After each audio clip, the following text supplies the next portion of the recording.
I want to wish you all a very happy Sukkot. This particular holiday is very special to me and to all Jewish people, besides for the fact that, thank God, I was born 41 years ago on Sukkot. One of the fundamental ideas of this holiday is the concept of Achdut, unity, where all Jews, no matter the background, no matter the level of observance, can come together, united in the Sukkah, and to share the beautiful mitzvah of Sukkot. The Medrash tells us that the Arba Minim, the four species, represents four types of Jews. We have the etrog, the citrus fruit, which has taste and smell. That represents the Jew who puts a lot of focus on Torah learning and doing mitzvot. We then have the lulav, which comes from a date palm tree that has fruit with taste but no smell, representing a Jewish person that puts a lot of attention on Torah but not necessarily mitzvot action. We also have the hadas, the myrtle branch, that has a smell but no taste, representing the Jew that puts a lot of focus on mitzvot but not the Torah. And then finally we have the arava, the willow branch, that has no taste, no smell, representing the Jew that might be lacking in both.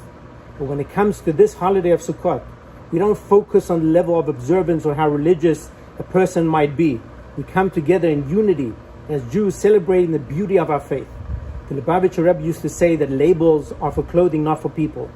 When it comes to the essence of who we really are, it does not matter about our particular affiliation or denomination or background. On that level, we are all the same.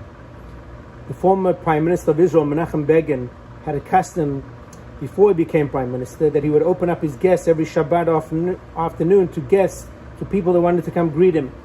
And he would wish them Shabbat Shalom, have a drink, exchange opinions of issues of the time.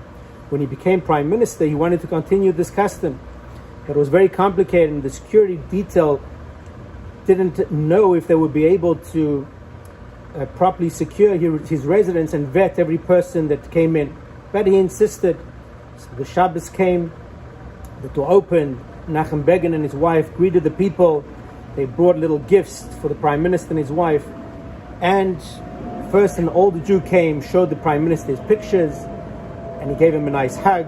Then a Jew from Yemen came, introduced himself as the owner of a grocery store in the neighborhood. And the Yemeni Jew was so excited to see the Prime Minister that he wanted to bow down and kiss Begin's hands. But the Prime Minister said to him, a Jew bows only to God. And one after another, people from all different countries and backgrounds that made Aliyah to Israel came to meet the Prime Minister, and he gave them each their own personal attention.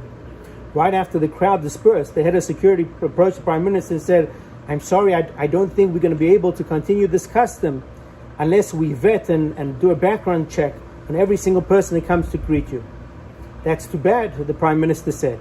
It was so wonderful, such a wonderful opportunity to meet all the people of your country.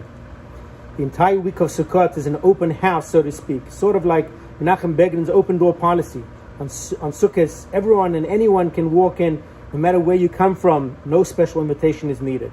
As we enter now the final days of Sukkot and we approach Simchat Torah, we see the same idea of unity play out. When we commemorate the finishing of the 5 books of the Torah, you would think that the most appropriate way to celebrate would be to spend many hours studying and learning its laws. But we approach it a little bit differently. We utilize the time by singing and dancing in circles, and you'll notice in Shul that while we hold the Torah scrolls, they all remain closed, they remain covered. And one of the reasons given is because the intellectual dimension of the Torah is very crucial, but it does not define its essence. All Jews, no matter the level of Torah background, they share equally in the same Simchat Torah celebrations, because these celebrations, they connect with our essence, and at that level there's no distinction, there's no difference. We also dance in a circle, acknowledging that every single person needs to, every other person in the circle, in order to complete it. We possess strengths that others might lack, and vice versa. We all have a role to play. Every person deserves the opportunity to utilize the God's given talents.